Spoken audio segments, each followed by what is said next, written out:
Nos o dda a chroeso I noson gymdeithasol Ffoton yn fyw ar y we. Anhygoel. So wedi bod yn fyw y spel fawr. Welcome to Ffoton. This is our kind of social during the coronavirus.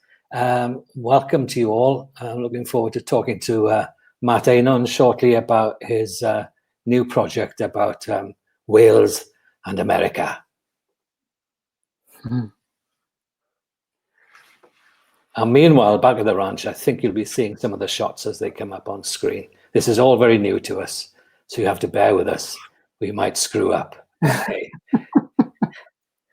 But hey, it ain't life or death.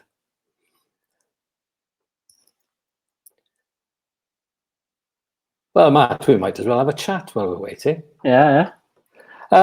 You come from the Swansea area, and I guess, how are things with you at the moment? I must ask you how things are during this lockdown.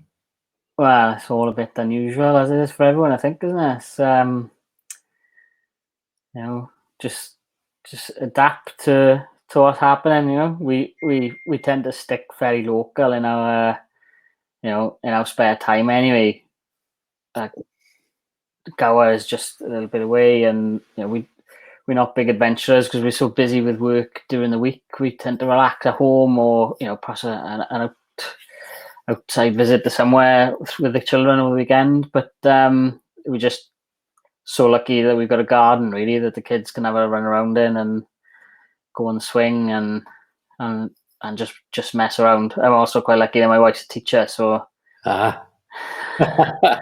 that's handy then for the whole format. I love the flashing lights in the background, by the way, Matt. They add a certain je ne sais quoi to this conversation. My flashing lights?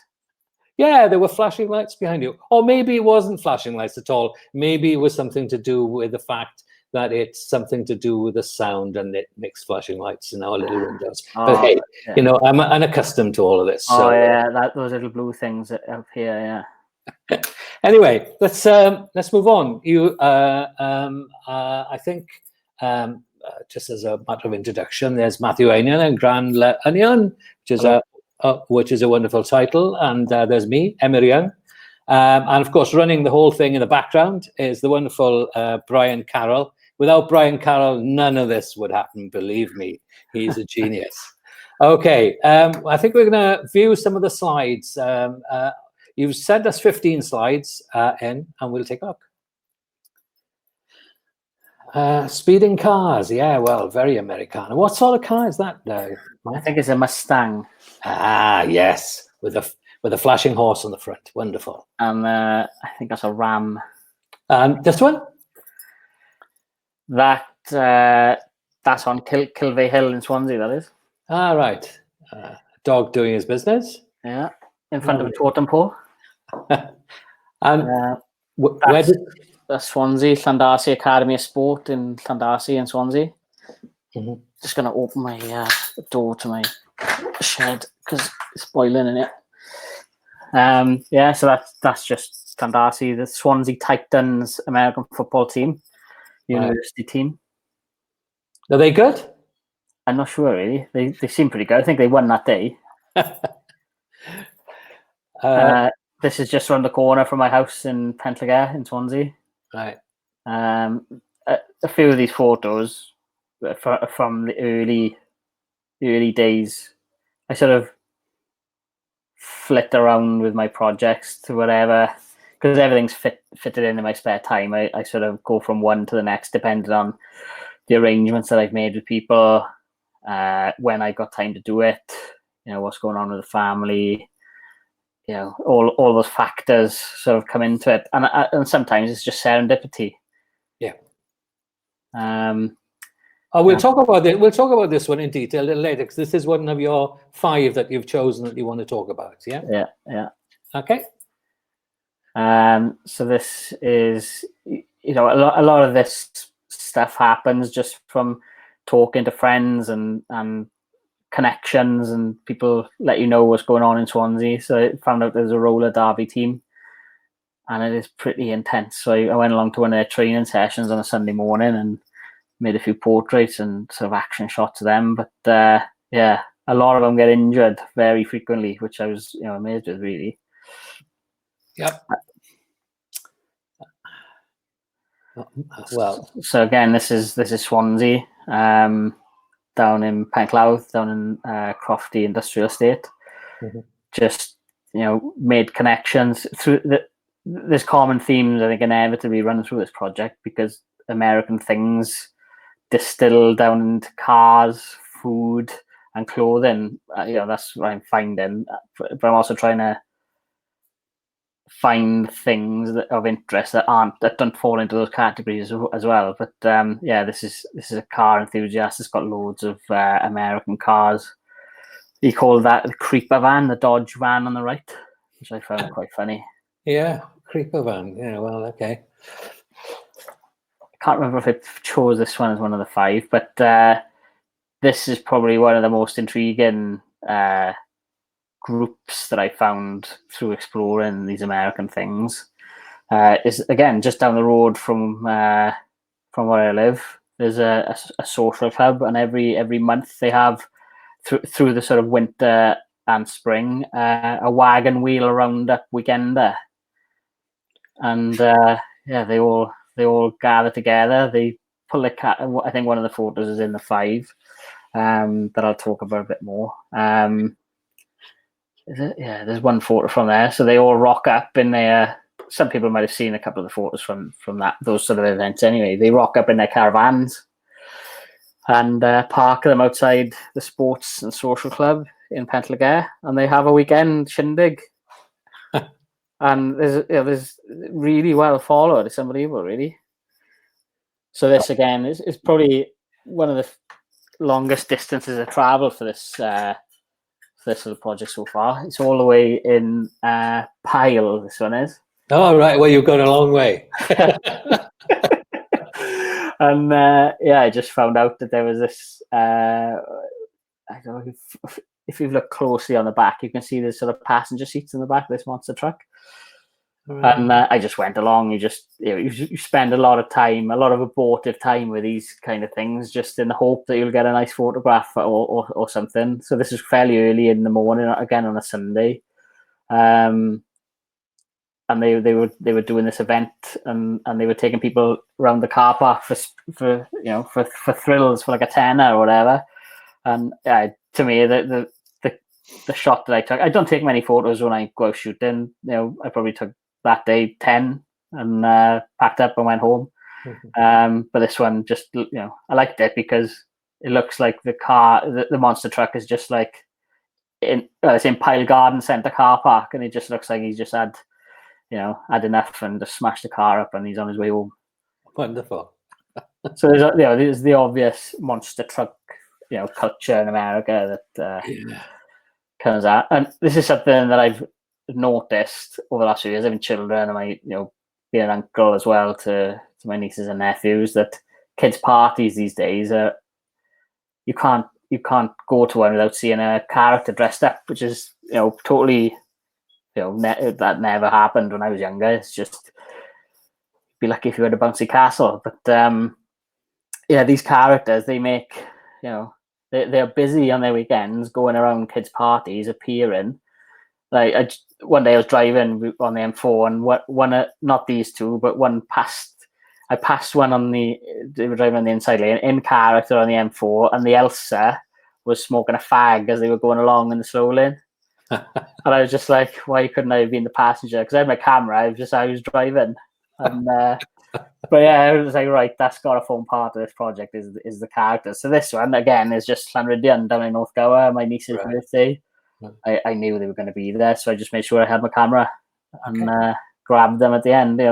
These photos, they may seem, I don't know, prearranged or something, but I just take any opportunity I can where I know something's going to fit. If there had been someone religious there that day, I would have taken a photograph of them. But so this is one of the camper vans, the caravannettes that turn up to the wagon wheel roundup weekenders. And this lady, she's quite willing. She was dressed in a civvies really when I got there, but I took a large format camera down with me as well, it is absolutely a monster of a thing. So I did have an idea to do some photos of these people on the large format. I still got the films, they're exposed but just not developed. And I've just seen she was quite willing to go in. She changed into her like period dress for me and just came out, and I was just like, the reds and if you substituted that for like a wagon in the Wild West, I think it would look of the time, But this is again just down the road in Pentlegare. Right. So just a quick a quick question, Matt. With these people, is it your intention to follow up with these people to go and see? Because obviously they go to different events, and they must go to different events throughout Wales. Is it a desire photographically for you to follow them at all? Possibly, but I think I might mention a bit later, but I think all these little series that I'm doing on subcultures or groups, I think what they enable me to do is get perhaps 2 or 3, what I think are decent photographs of each little sector of our society. And it's just a reason for me to, if you said, document people in Wales in the 21st century, it's like a mammoth task. Yeah. Your name would probably have to start with August and end with Sander if you were going to do it. Yeah. But this is just a way of compartmentalizing, I suppose, what I'm trying to do in a longer sense. I may follow up like these two. Oh, this is a cracker. I love this photograph. So again, this is that weekend. So I got some great photographs. So they're all really willing to have their photographs taken, which is really it's a good thing for me. So I asked these again. I wasn't feeling great on this weekend. It's a weekend back in October. I wasn't feeling very well, but I persevered to get these photographs, and he said, "Oh yeah, take the next photo." So this is one taken on my normal camera with 50mm lens, but I took one as well on the large format camera. And he said, "Hang on, let me get my gun." So it's like, and he was quite willing then to like show off his gun at his side, And I just quite like this with the Sky Sports. Background is obviously like a UK pub, and I can't remember if it was this couple or another couple, but when I posted the photograph, Roger Tiley said that he knew them because they were from the valley that he's been documenting for his film. It's okay. And I thought that was quite I guess you get to talk to these people. Do they go to America a lot? Do they, or do they just pick up all their information from television and what have you? Well, yeah, I think a lot of it is this reverse osmosis. Right.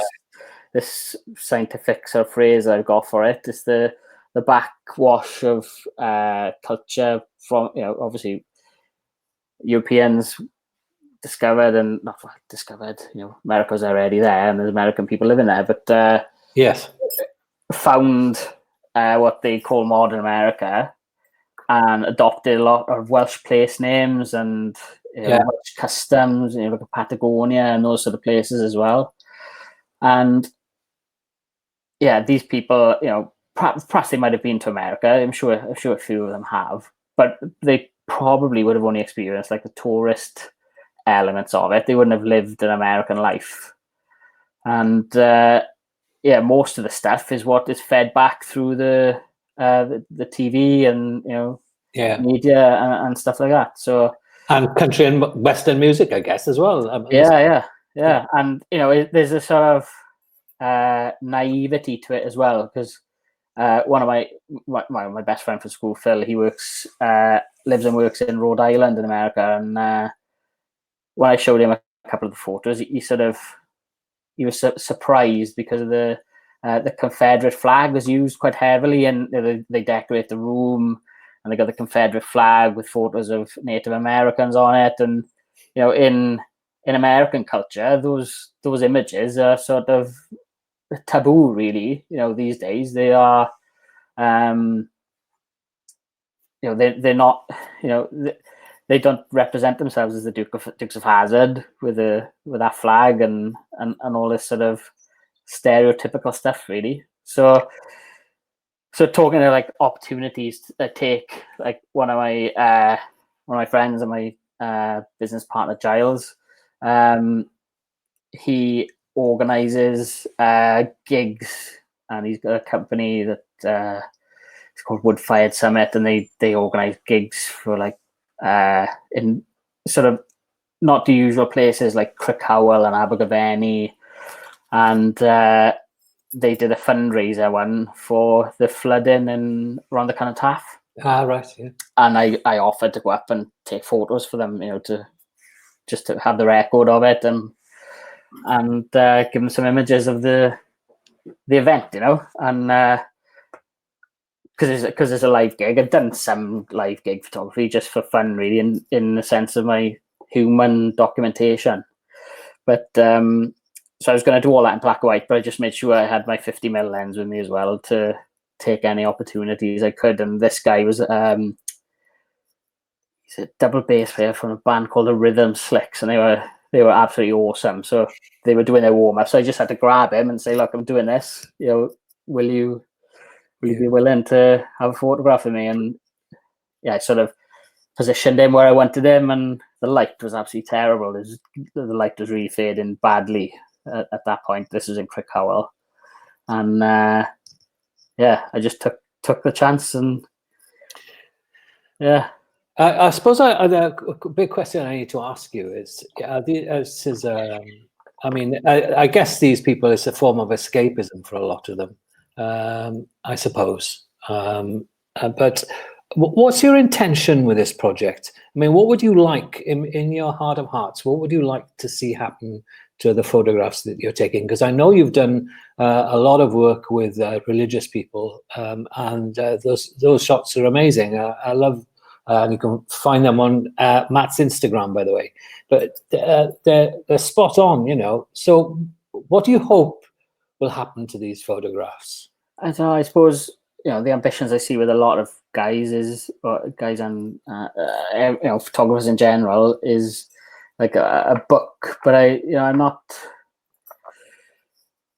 that bothered, really. I don't know, maybe I will be more bothered in the future, but it's not like a priority. I think at the moment I'm just, I've only taken photography seriously for about 5 or 6 years.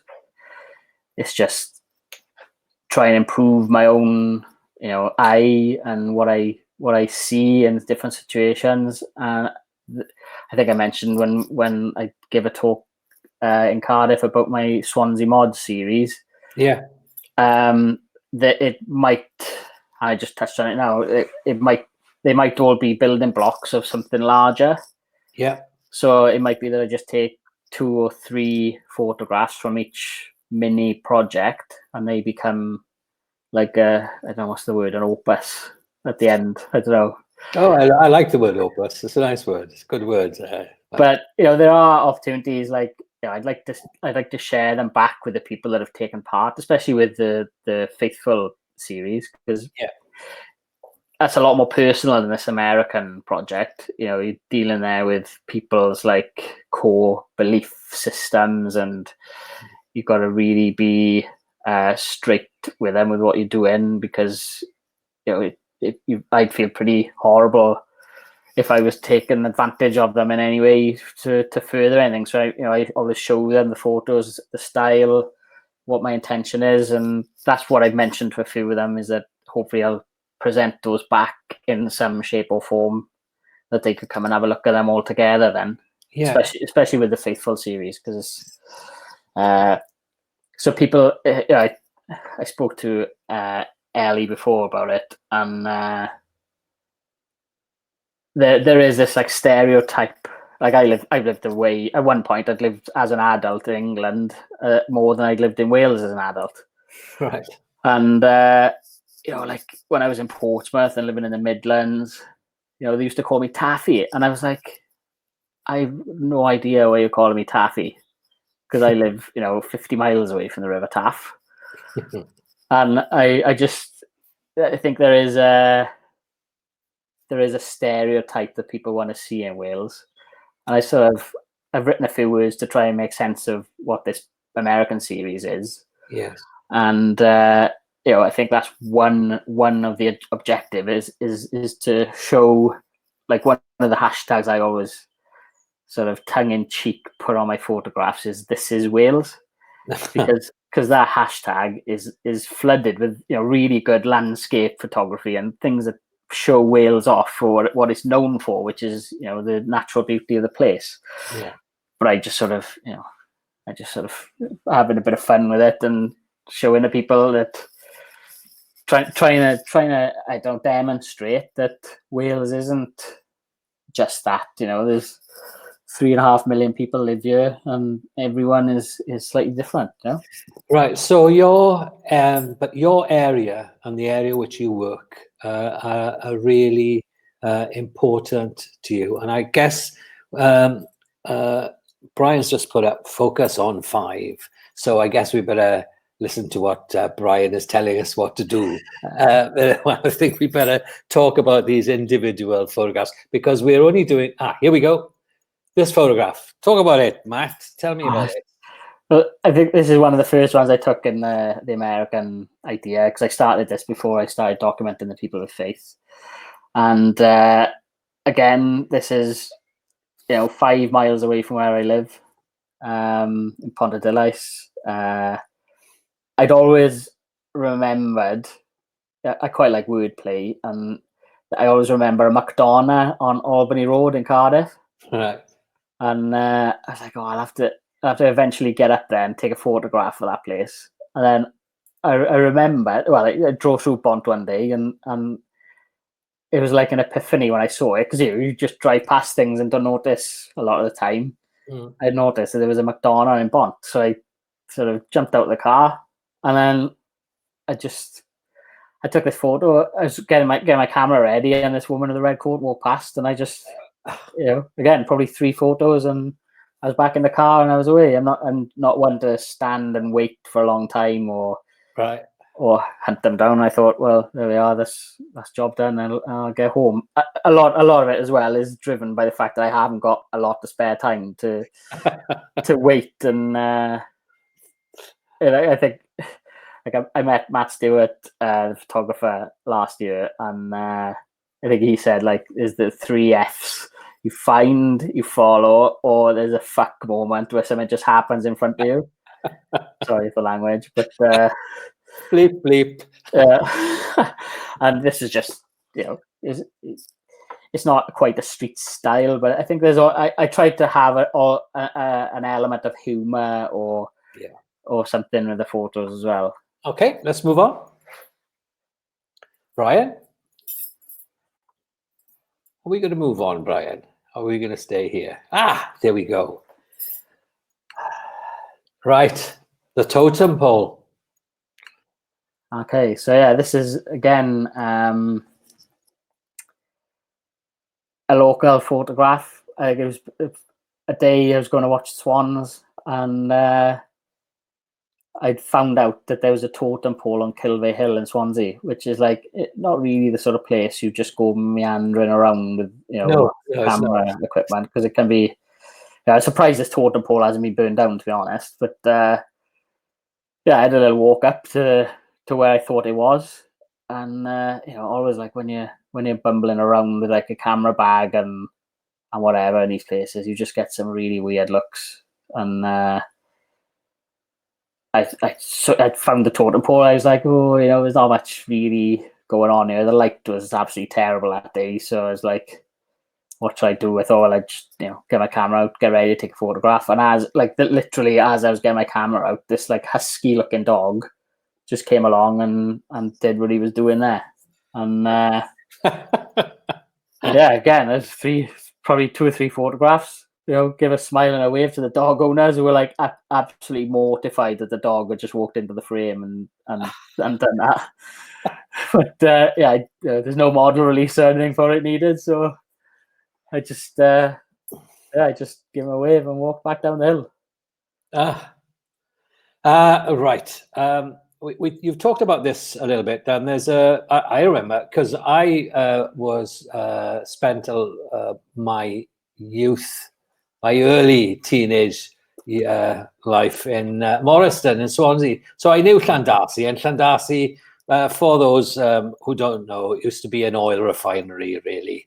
And you could smell Llandarcy from 50 miles away. But the whole place has changed now, and it's become, I know there are houses built there, etc. Tell me a little bit about this. Where Yeah, so this is the Academy of Sport where the Ospreys train and spend a lot of their time in the days. And yeah, they've just got a nice pitch. They've got a series of nice pitches there. But this is just one I've done a bit of research, found out about the Swansea Titans, and I thought, I'll go along. And it was typically, this is what happens. I found out about it like about 12:30 on a Sunday. The date popped up, and it was like, right, that's today. All right, that's in an hour. So my wife's pretty understanding. She just, I say, is it all right if I go? And she goes, yeah, it's fine. And then I just, spend a couple of hours out on a Sunday afternoon doing what I want to do. Is, it's selfish in a way, but I just try to make up for that time and trying to get a decent photograph, And yeah, I probably waited around for about 40 minutes just watching the game. I've always been interested in American football anyway, so I understood what was going on, and just snapped. I got a couple of portraits as well, but they weren't really that great. The light wasn't great that day, but when I came back, I just liked this. Obviously, there's the obvious, which is it's a game of American football, but I try to do something photographically as well. And it's the line going through his legs with the lines in his trousers and his top. For me, that is interesting in that photograph. So yeah, cool. I'm gonna chuck you some questions that have come in on YouTube.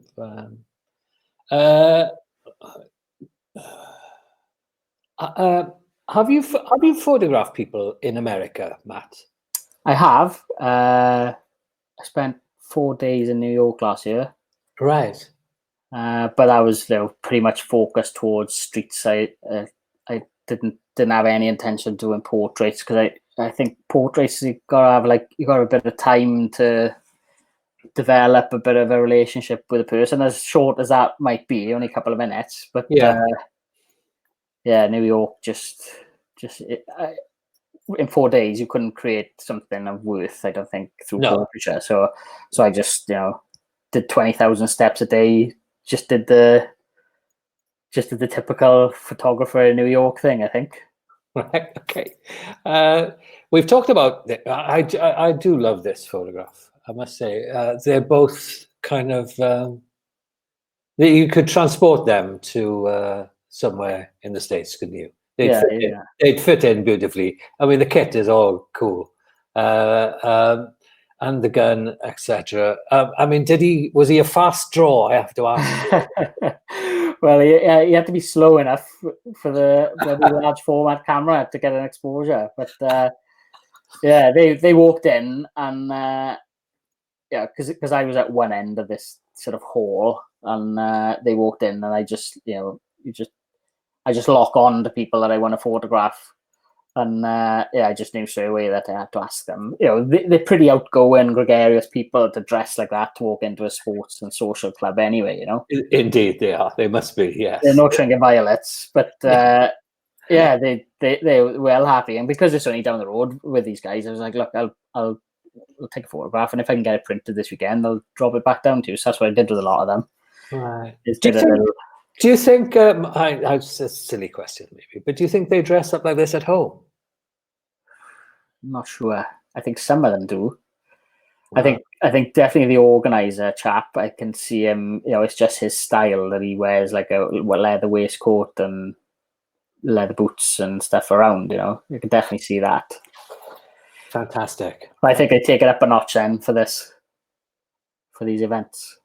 Cool. Shall we roll on and see the next one? Oh, well, you've talked about this guy as well. Yeah, so we've talked about Tony and Rockabilly. Yeah, I just knew straight away when I saw him. The other guys in the band were quite, visually interesting as well. But Right. I just thought, the hat and the double denim and the boots, and I got one of him as well without the double bass. But it's a nice photo as well. I like it, but I think the sort of Hawaiian girl on the sticker of it and how battered it is, and I just knew once I saw them rehearsing, I was like, yeah, this is going to be a good event, So, so I could see there's a question about do I direct people? Yeah. And I do for portraits. Sometimes I will. Like I met this guy indoors, and I had to take him to where the light was, and while it was a little bit lighter earlier, I sort of scoped out. I'm always looking around whenever I am, like for backgrounds or things of interest. Like I took a photograph a few weeks ago for the Faithful series, and it's an Elvis impersonator chap who's also a chaplain in a hospital in North Wales. Right. And he visited. He was in Swansea doing something for St. David's Day. Right. So I knew he was in and around. So I tried unsuccessfully to hunt him down to get him before he did his performance. But then I nabbed him afterwards, and I knew whether it's a matter of knowing where the light is and what sort of backgrounds there are around. Yeah, do you look for neutral backgrounds then when you're doing this sort of stuff, Matt? Yeah. I suppose it's just something that just something interesting. It's just whatever is around. Really, I'll just try and get something. Yeah. Okay. Cool. Let's move on. Oh, there we are. We're back to where we started. The colour triax, the role of colour triax. Yeah. So, do you shoot all digitally or mostly digitally? Well, all these photos in this series are digital. I've taken some sort of in parallel with it that are on film that I haven't developed. But just for me, it goes back to time really, and like the Swansea mods were all on film. Well, 90% of it was on film, and it's just to have the time to take the photographs. You've got to go out and be out there to take the photographs, obviously. Yes. To develop the film, because I was doing that myself, and then to scan the film, I think they all take roughly the same amount of time, in chunks of probably 1.5 to 2 hours. Yeah. And developing film in our utility room with when we had cats, with cat hair, like as clean as you can be. There's always like a rogue cat hair flying around. Yeah. I just sort of, as much as I love shooting film and I love the look of it and the feel of it and everything about it and the way that it slows you down, I like a lot. I just don't have the time to do it. And film now, it's like for a box of 10 sheets of portrait, 400. It's like 70 quid now. Yeah. For 10 sheets. Yeah.